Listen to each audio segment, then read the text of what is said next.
জয়গুরু। গাছে ফুলটা কি সুন্দর হয়ে আছে, তাই না? কি সুন্দর প্রস্ফুটিত হয়ে আছে। এই কড়িগুলো দেখুন কি সুন্দর। কেন এত সুন্দর হয়ে আছে? কারণ এই যে গাছের সাথে ফুলটাই বৃন্তে সুন্দরভাবে লেগে রয়েছে বলেই ফুলগুলো এত প্রস্ফুটিত, এত সুন্দর হয়ে আছে। কিন্তু এখনই যদি এই ফুলটাকে আমি ছিঁড়ে ফেলে সাইডে কোথাও ফেলে রাখি, এটা কেমন অবস্থায় থাকবে, কি হবে? তাহলে ফুলটি যেমন গাছের সাথে লেগে আছে বলে এত সুন্দর প্রস্ফুটিত হয়ে আছে, তেমনি আমাদের জীবনও যদি ঠাকুরের সাথে যুক্ত থাকে, এভাবে ঠাকুরের সাথে আমরা যুক্ত থাকি ঠিক ফুলের মতন, তাহলে কিন্তু আমরা ওই ফুলের মতন প্রস্ফুটিত থাকব। ওই যে বললাম, ফুলটিকে যদি ছিঁড়ে আমি নিচে ফেলে রাখি, তাহলে একদিন, দুদিন, 3 দিন ধীরে ধীরে ফুলটি শুকিয়ে যাবে।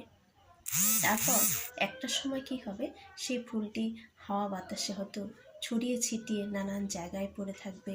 তারপর ধীরে ধীরে সেটি পচে যাবে, তার কোনো চিহ্নই থাকবে না। কিন্তু ঠিক আমাদের জীবনও আমরা যতক্ষণ ওই ঠাকুরের সাথে যুক্ত থাকব, ততক্ষণই আমরা কিন্তু এই ফুলের মতন সজীব থাকব, সুন্দর থাকব, একদম যাকে বলে জীবন্ত হয়ে থাকব, যার একটা মূল্য থাকবে।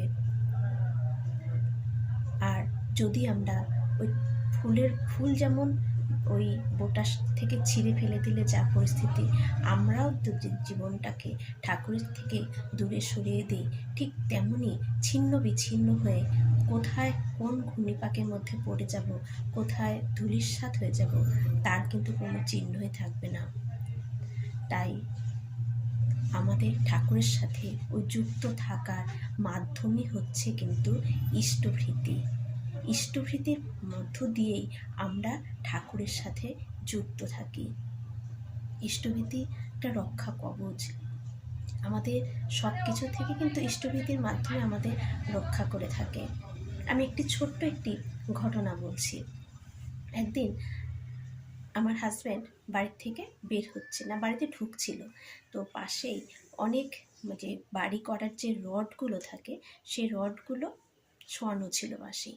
তো এভাবে গাড়িটা নিয়ে ঢুকছিল, ঠাকুর রক্ষা করেন কিভাবে, জুতো আর পা এই দুটোর মাঝখানে, যে পায়ের তলা দিয়ে জুতোর মাঝখান দিয়ে ওই রডটা এভাবে ঢুকে গেল, কিন্তু কোনো ব্যথা বা কোনো আঘাত তার কিন্তু লাগলো না। ইচ্ছে করলেই যদি ওটা পায়ের মধ্যে ঢুকে যেত, তাহলে এ পাশ দিয়ে ঢুকে এ পাশ দিয়ে বেরিয়ে যেত, বিশাল একটা দুর্ঘটনায় পড়তো। ঠাকুর কিন্তু এভাবেই রক্ষা করেন। আমরা যারা ঠাকুরকে নিয়ে থাকার চেষ্টা করি, তারা কিন্তু এই অনুভূতিগুলো আমরা বুঝতে পারি যে কিভাবে তিনি আমাদের রক্ষা করে থাকেন। এমন ছোট ছোট জীবনের আমাদের অনেক কিছু, অনেক ঘটনাতে আমরা বুঝতে পারি যে ঠাকুর আছেন বলেই আমরা কিন্তু এভাবে রক্ষা পাই।